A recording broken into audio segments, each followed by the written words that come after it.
me siento, saque este momento para elogiarte. Estoy agradecido y aunque otros no te piensen.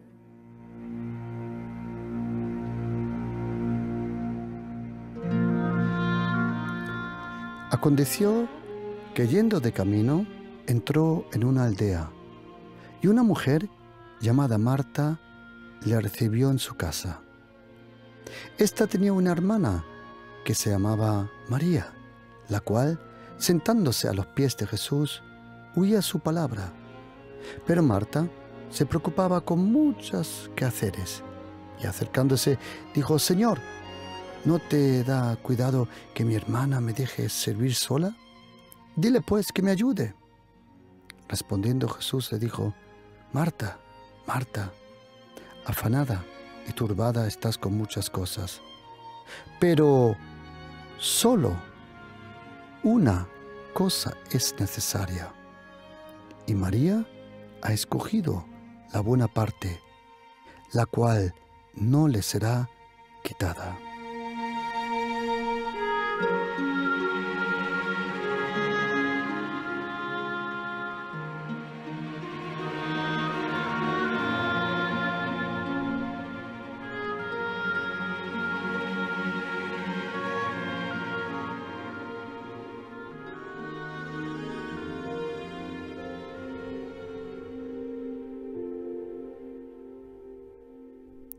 Normalmente se iba a la sinagoga para oír la palabra. Y normalmente se iba al templo para ir a la presencia, delante de la presencia del Señor, para traer sacrificios, para estar allí en la presencia del Señor. Pero en este día fue el templo que vino de visita, y fue la Torá, fue la palabra que en la persona de Jesucristo vino a esa casa. Lucas capítulo 10, versículo 38 nos habla de Marta, de María, que luego conocemos en Juan 11, que tenían un hermano, Lázaro, pero parece que ahora no era tan importante la persona de Lázaro. Lázaro murió y Jesucristo al cuarto día vino allí a la tumba, al cementerio, y Jesucristo ya había resucitado a varias personas. A una jovencita de 12 años, hija de un supuesto principal de la sinagoga con el nombre Jairo. La Biblia dice que a ella le cogió de la mano y le dijo: «Dalita cumi», que significa niña pequeña, yo te digo, levántate. Y el Evangelio de Lucas dice que el espíritu de ella regresó. Luego, la segunda persona que podemos leer que Jesucristo resucitó entre los muertos era un jovencito, el único hijo de su mamá, el único hijo, monogenes, como dice en griego. Lo mismo dice de Jesucristo, el monogenes de Dios, el único con esos genes.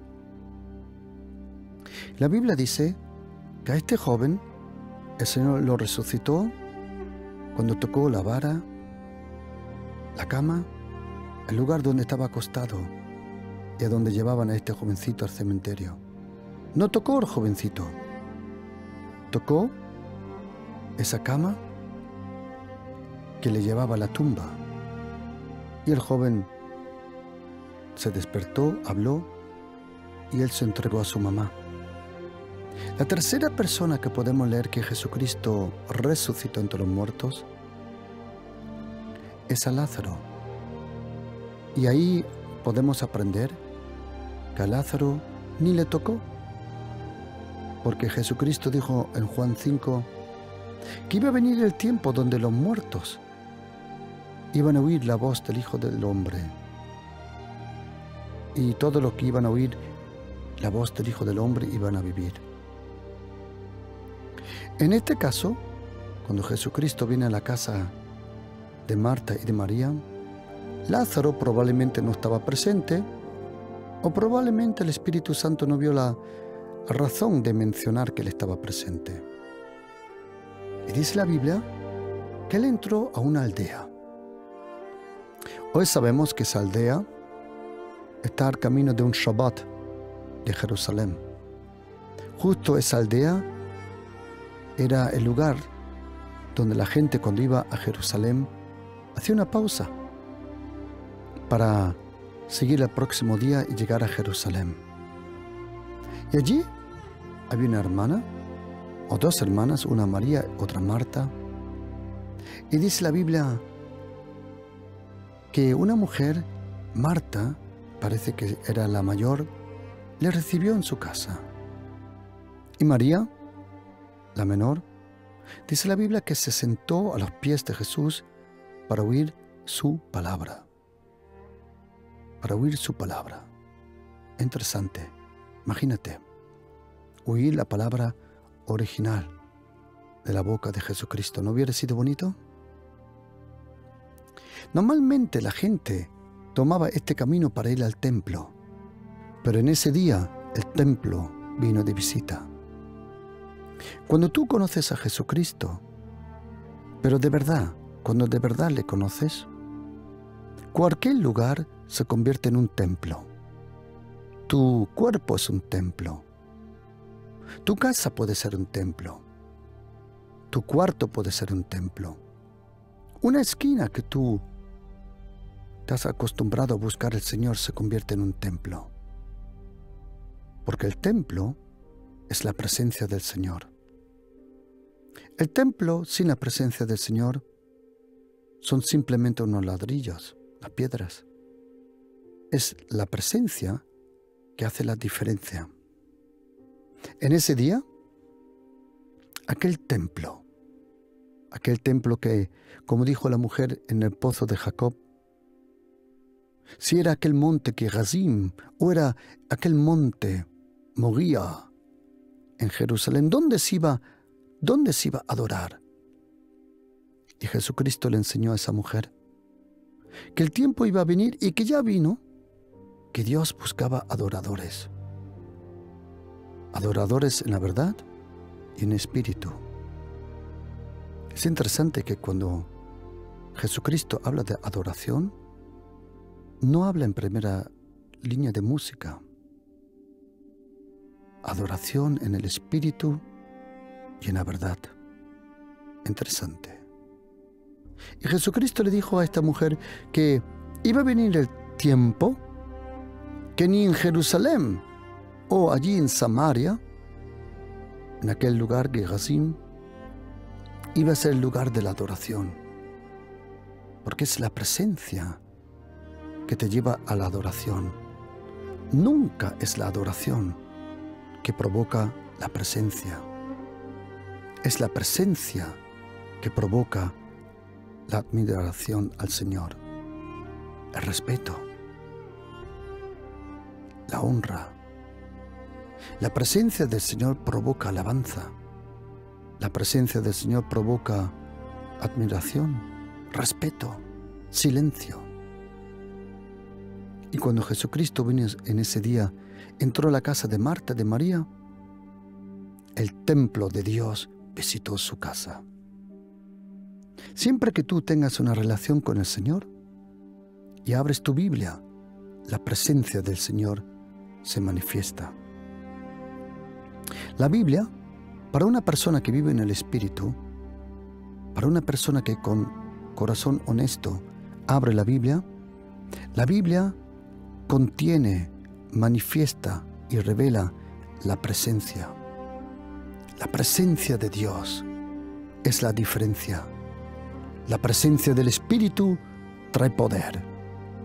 La presencia de Jesucristo trae salvación. Y la presencia del Padre trae adoración. Y cuando Jesucristo entró a la casa de Marta y de María, dice la Biblia que Marta, la mayor, se preocupaba con muchos quehaceres. Y es normal. Cuando uno tiene visita, uno procura que toda la visita le vaya bien. También en una boda. Muchas veces cuando yo tengo consejería para una boda me dicen, pastor, ¿y qué me pongo? ¿Y qué voy a comer? Y le digo, tú no vas a comer nada en tu boda. Porque en tu boda tú estarás tan nerviosa que lo único que quieres es que a todos tus invitados le vayan bien.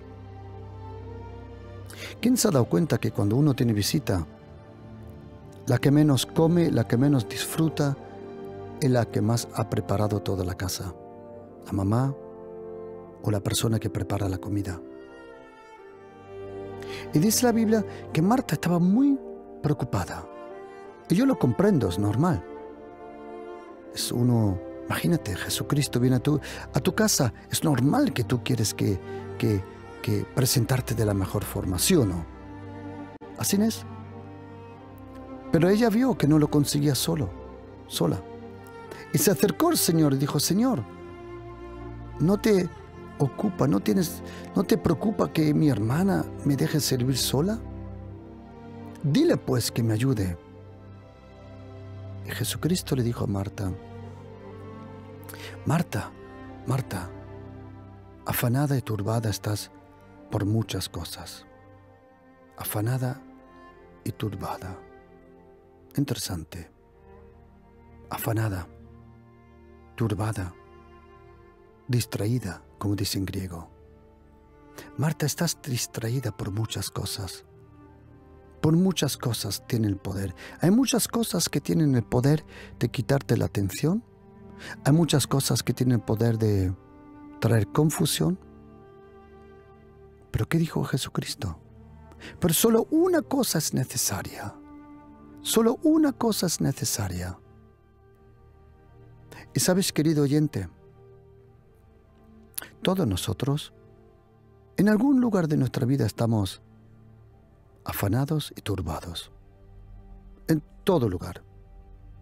Cuando un problema desaparece en nuestra vida, solo es la señal que ya el próximo problema está esperando. Siempre que un problema desaparece, tranquilo, el próximo ya está tocando el timbre. Es así en la vida. Muchas cosas te afanan, muchas cosas te traen esa presión, esa desesperación a tu vida. Pero solo una cosa es necesaria. Solo una cosa es necesaria. ¿Qué es esa cosa? En verdad no es una cosa, es una persona. Y María ha escogido la buena parte. La parte la cual no le será quitada. ¿Sabes, querido oyente? Mire, muchas veces he tenido consejería o encuentros, o personas me han preguntado, ¿por qué esta persona se fue del Señor? ¿Por qué esta persona dejó al Señor? ¿Por qué esta persona renunció al Señor? Y yo os confieso una cosa, que yo también me lo pregunté muchas veces. ¿Y sabes lo que con el tiempo me di cuenta? Que nunca de verdad conocieron al Señor. Déjame explicarte. ¿Os acordáis cuando en el jardín Getsemaní Judas se le acercó y con un beso, como una señal que le dio a los soldados, besando a Jesucristo? Es interesante que la palabra dice en griego, le besó con cariño. Imagínate, le besó con cariño. Entonces los soldados se dieron cuenta quién era Jesucristo en aquella noche y le tomaron preso. Y Jesucristo le dijo a Judas, amigo, con un beso me entregas. Muchos creen que Judas era amigo de Jesucristo.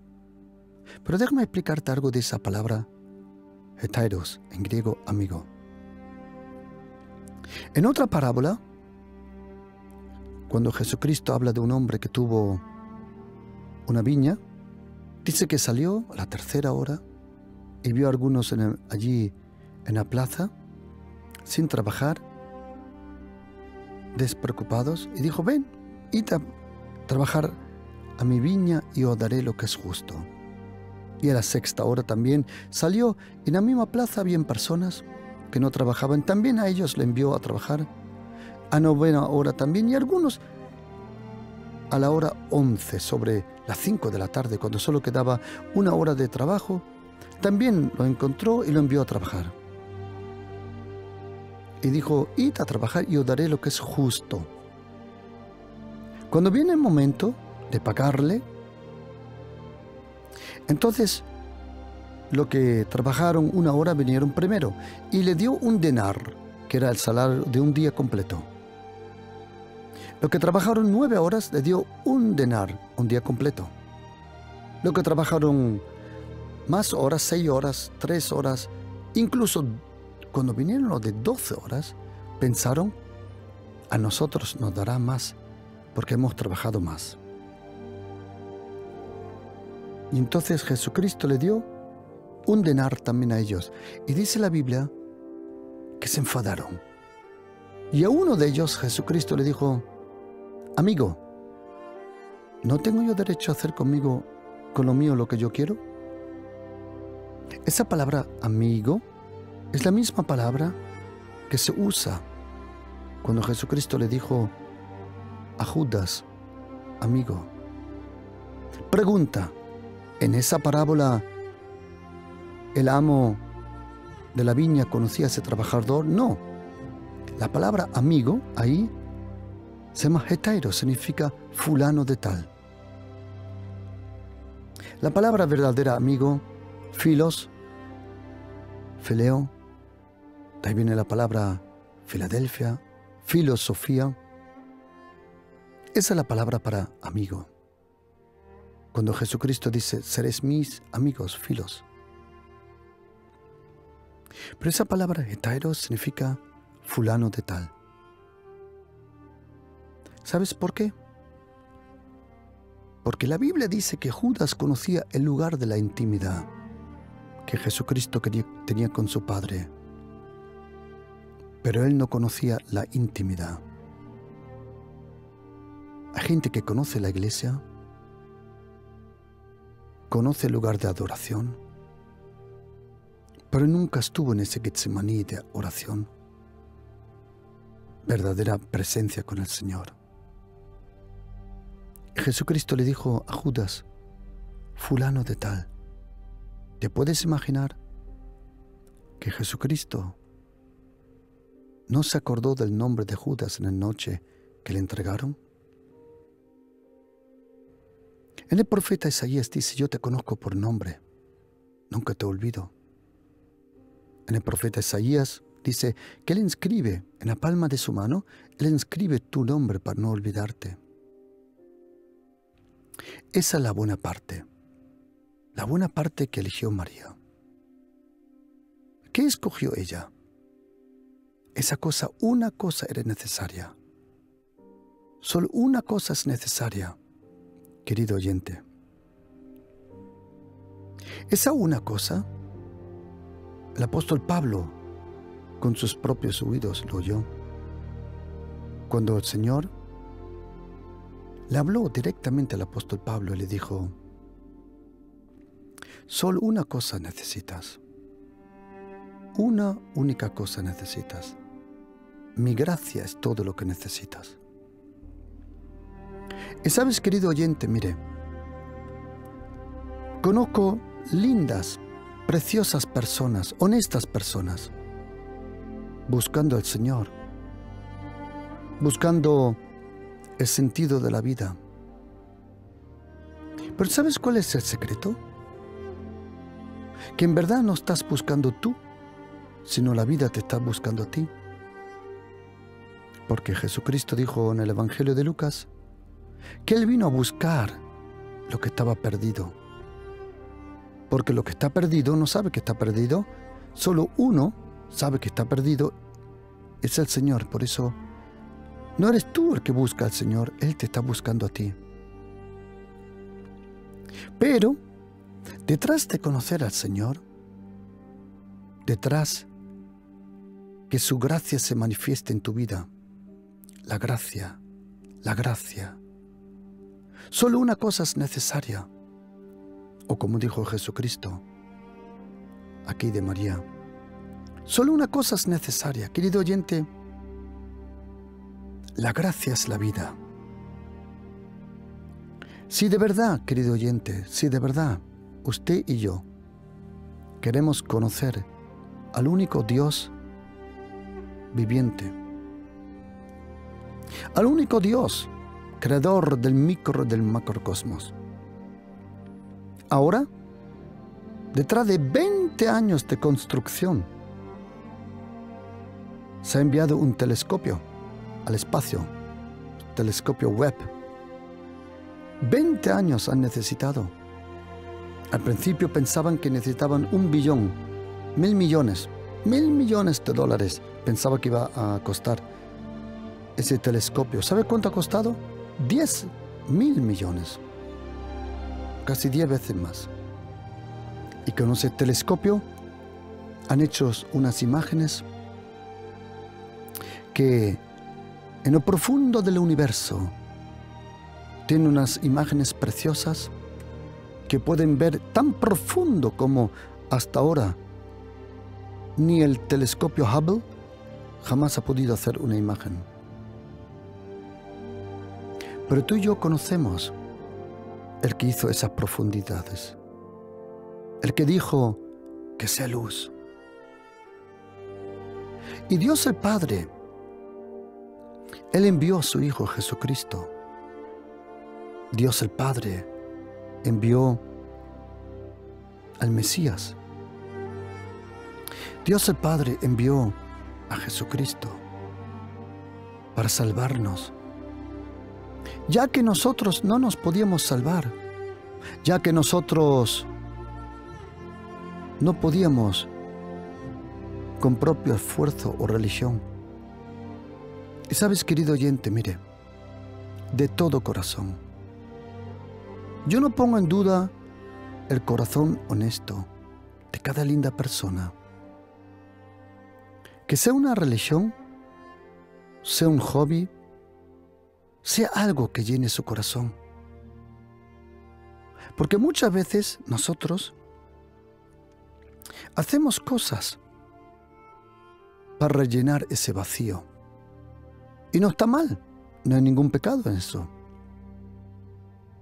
Pero todo eso va a dejar un vacío más profundo todavía. Porque la vida tiene un nombre. La razón de la vida tiene un nombre. El propósito de la vida tiene un nombre. La fuente de vida tiene un nombre. Y ese nombre es Jesucristo, el Hijo de Dios.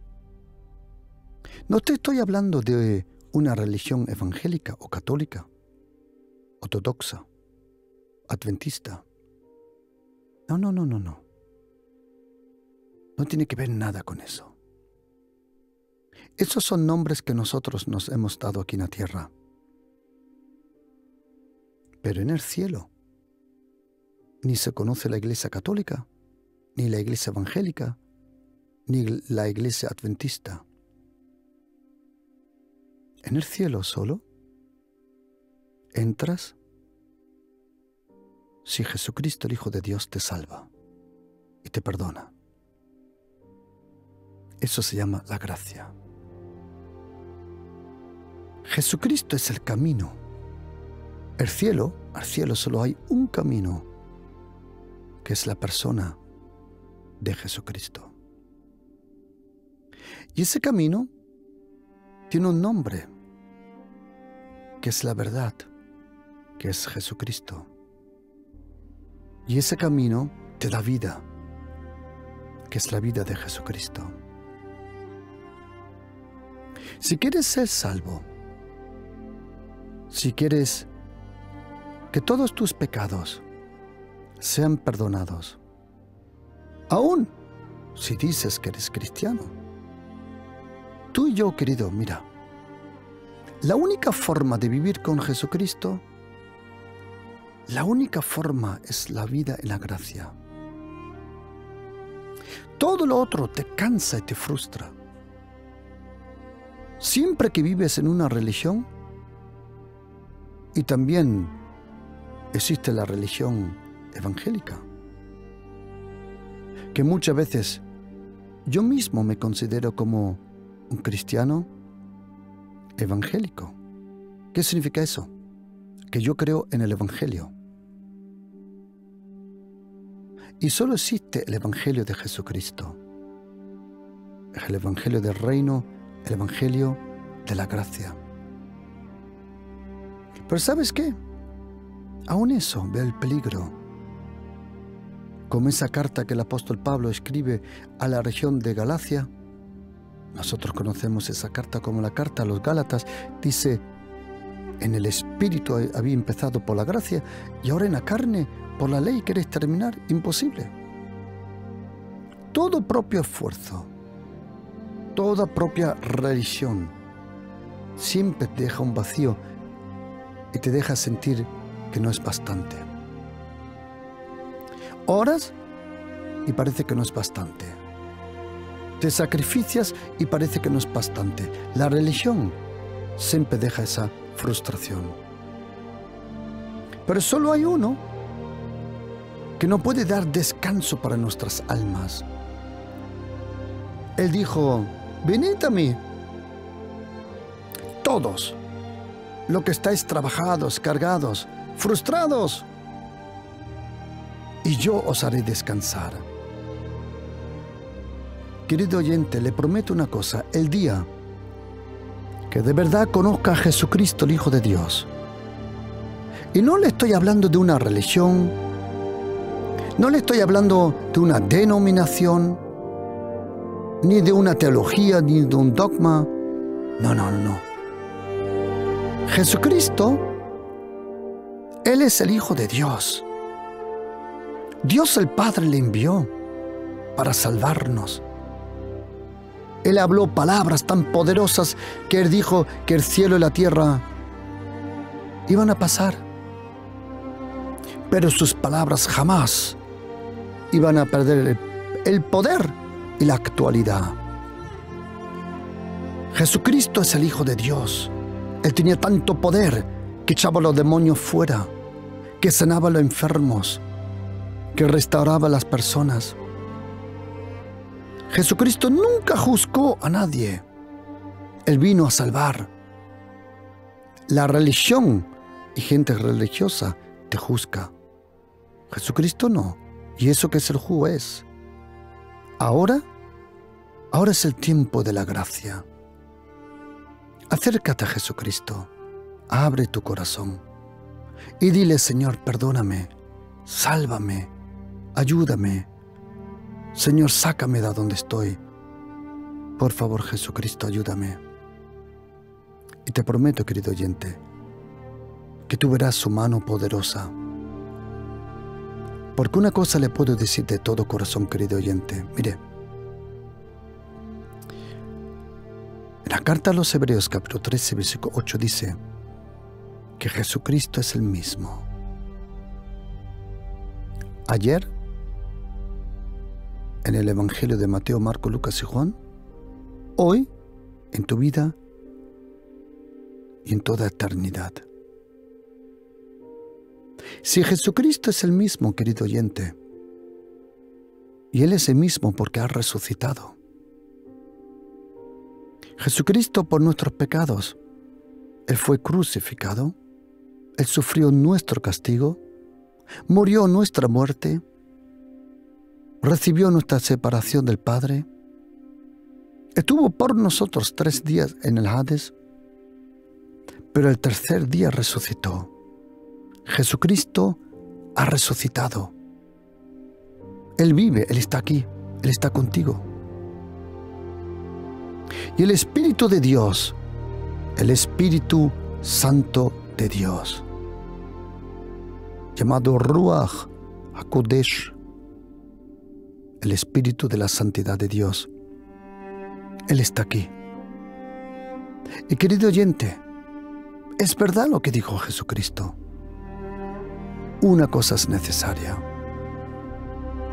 Él dijo a Marta, una cosa es necesaria. Una cosa es necesaria. Una cosa es necesaria. Solo una cosa. Y sabes, querido oyente, le prometo de todo corazón que si usted y yo confiamos en la gracia de Jesucristo, todo va a ir bien. La gracia de Jesucristo es la vida de Jesucristo, es la persona de Jesucristo.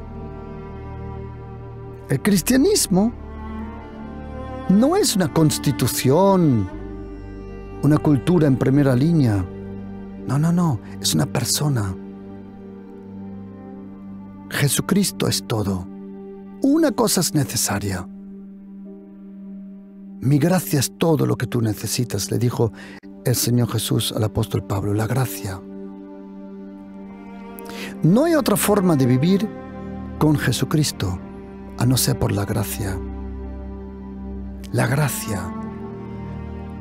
El apóstol Pedro, tuvo razón cuando dice en 1 de Pedro 1:10 que todos los profetas profetizaron de la gracia. Querido oyente, Dios el Padre le ha dado una herencia. Dios no ha dado una herencia y la herencia es la gracia. Lo dice el apóstol Pablo en Hechos 20:32 y el apóstol Pedro en 1 de Pedro, capítulo 3:7. La gracia es nuestra herencia. Tome, reclame de su herencia. Dile, Padre, dame más de mi herencia, la gracia. La gracia, la abundante gracia. Una hermana me preguntó, Pastor, ¿cuándo va a dejar de hablar de la gracia? Y yo le contesté, el día que tú dejes de pecar, yo dejaré de hablar de la gracia. Nosotros necesitamos toda la gracia de Dios. La gracia, gracia sobre gracia. La gracia de Jesucristo esté con vosotros. La abundante gracia, la inmensa, la gracia que no merecemos, pero Dios en su amor, en su cariño, nos dio la gracia. ¿Qué significa eso? La gracia. La gracia significa que todo lo que nosotros nunca pudimos haber conseguido por nuestro propio esfuerzo o religión, por su regalo, por su gracia, Dios nos regaló la justicia. Ya no eres un pecador, una alfombra del diablo. No. Tú eres un hijo, una hija. Eres un príncipe. Eres más que un vencedor. Aquel que está en ti es más fuerte que aquel que está en el mundo.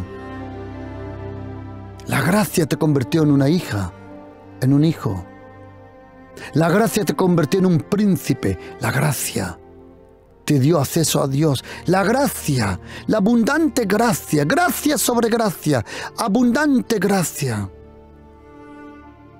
Ayer, mi esposa y yo estuvimos observando como en una piscina grande vino una paloma. Aterrizó, se acercó a la piscina y con el piquito cogió unas cuantas gotitas de toda esa piscina. Y le dije, ¿sabes? Esa paloma somos nosotros. Y esa piscina llena de agua es la gracia. Querido oyente, pídele al Señor que demuestre la gracia. Y querido oyente, mire, de todo corazón, le prometo una cosa. No sé cómo está su familia, su situación, su trabajo, su matrimonio, sus relaciones con sus hijos. No lo sé, pero de todo corazón le garantizo que si usted le pide a Dios el Padre, que es la fuente de la gracia, y a Jesucristo, que es la manifestación de la gracia, y el Espíritu Santo, que es el Espíritu de la gracia. Si está en una situación desesperada, quiero decirle de todo corazón que la gracia de Dios actúa mejor en el valle de la sombra de la muerte. En los momentos más difíciles, la gracia desata su poder máximo. Querido oyente, ¿cuánto me encantaría cogerle de la mano a usted? ¿Cuánto me encantaría y llevarle a mi pasado? Semejante pasado he tenido como muchos de vosotros, donde en mi pasado yo conocía a Satanás, su pecado, su naturaleza, su oscuridad, su reino, su perversidad. Todo eso lo conocí. Y no sabía que estaba ahí. Pero en un momento, como dice en Salmo 105, versículo 19, cuando está hablando de la vida de José, cuando vino la hora, se cumplió la palabra. ¿Qué palabra? La palabra sobre José. Cuando vino la hora, el tiempo, toda palabra tiene un tiempo, todo milagro tiene un tiempo. Toda cosa que se quiere debajo del cielo, dice Eclesiastés 3:1, tiene un tiempo. Pero cuando vino mi tiempo, sin que yo lo supiera, Dios me salvó. Y sabes, querido oyente, mire, probablemente no tengo las riquezas materiales como tienen otros. Sí, probablemente no tengo el coche como otros, probablemente, pero quiero decir una cosa, me considero muy rico. Me considero muy rico. ¿Por qué? Porque Jeremías 9, a partir del versículo 23 dice, que no se alabe el sabio en su sabiduría. Baja del caballo, tronco, baja. Ni en su valentía se alabe el valiente, ni el rico se alabe en sus riquezas. Porque ¿sabe por qué, querido? Porque hay otra sabiduría, otra valentía y otras riquezas que se encuentran en una persona. Mas alabe en esto, en entender y conocerme. Y dice, porque yo soy Yahweh, el que hace, atención, en español dice misericordia, en hebreo dice la gracia. Dios hace gracia, luego juicio y luego justicia. ¿Sabes, querido oyente? Probablemente no tendrás lo que tienen otros. Probablemente no tendrás lo que probablemente anhelas. Pero quiero decirle de todo corazón, tranquilo. Cuando el Señor ve que haces las cosas bien, Él te bendice con más. Porque el Señor es mi pastor y nada me faltará. Pero hay algo, querido oyente, hay algo. A los pies del Señor Jesús, hay algo que es lo más precioso en esta tierra. ¿Sabes, querido oyente? Me encantaría abrirte mi corazón de todo corazón y enseñarte el agradecimiento profundo que tengo al Señor. Porque yo iba al infierno como todos los otros. Pero el Señor en su gracia, en su misericordia, en su sabiduría, cuando vino el tiempo, cuando se cumplió el tiempo, se cumplió su palabra en mi vida también. Y me he dado cuenta, querido oyente, que solo es posible vivir con Jesucristo, vivir bajo la gracia. Seas católico, evangélico, como dije, presbiteriano, o de cualquier denominación cristiana, todos nosotros vivimos de la gracia. Es imposible ser cristiano y discípulo de Jesucristo sin el poder y la manifestación de la gracia. Esa gracia que el apóstol Pablo, tan lindo, él nos escribe en segunda carta de Timoteo, capítulo 1:9, que nos salvó y nos llamó con llamamiento santo. El llamamiento es santo. No conforme a nuestras obras, no, sino según el propósito que Él tuvo y la gracia.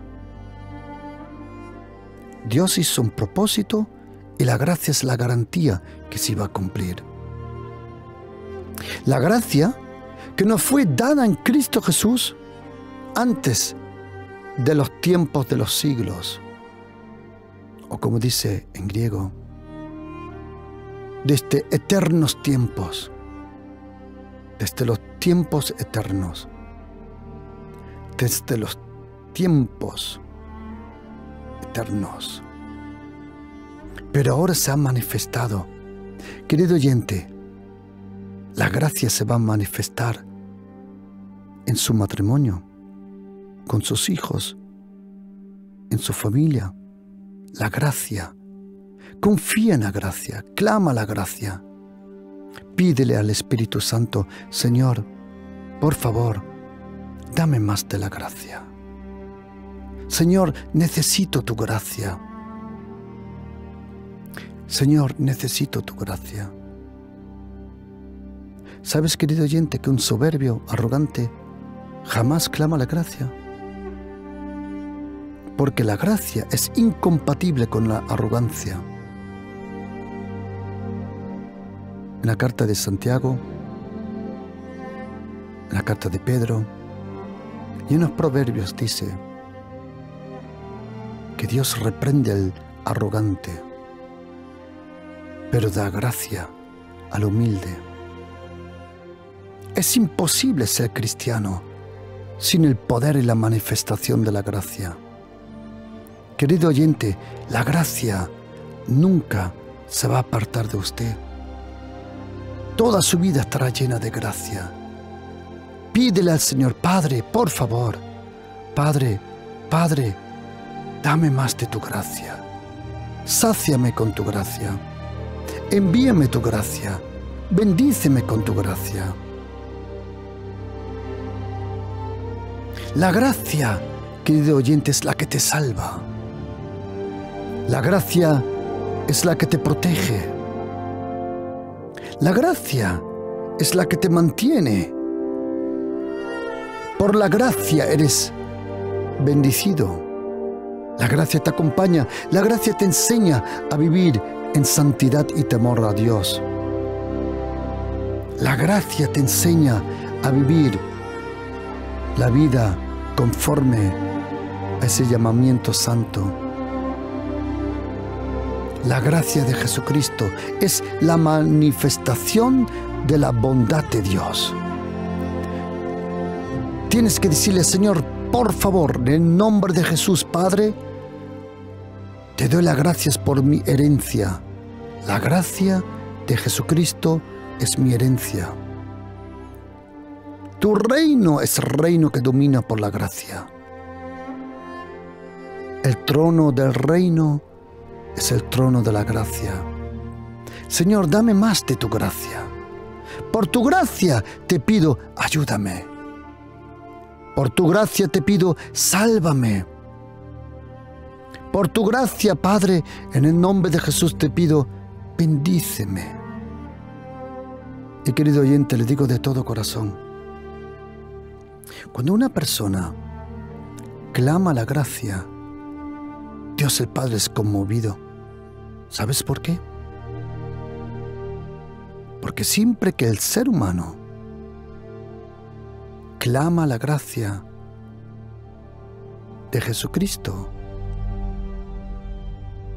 Dios el Padre se acuerda de la obra completa y perfecta de su Hijo Jesucristo aquí en la tierra.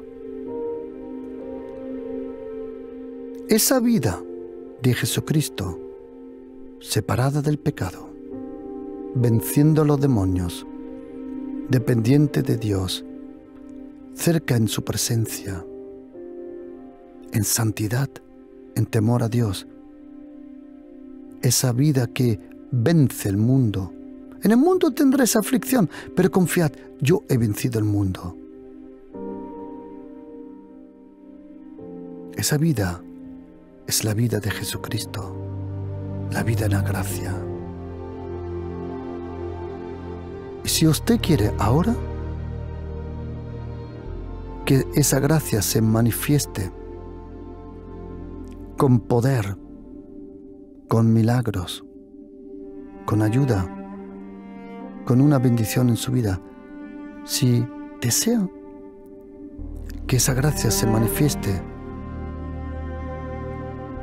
le pido que ore conmigo de lo profundo de su corazón y que diga: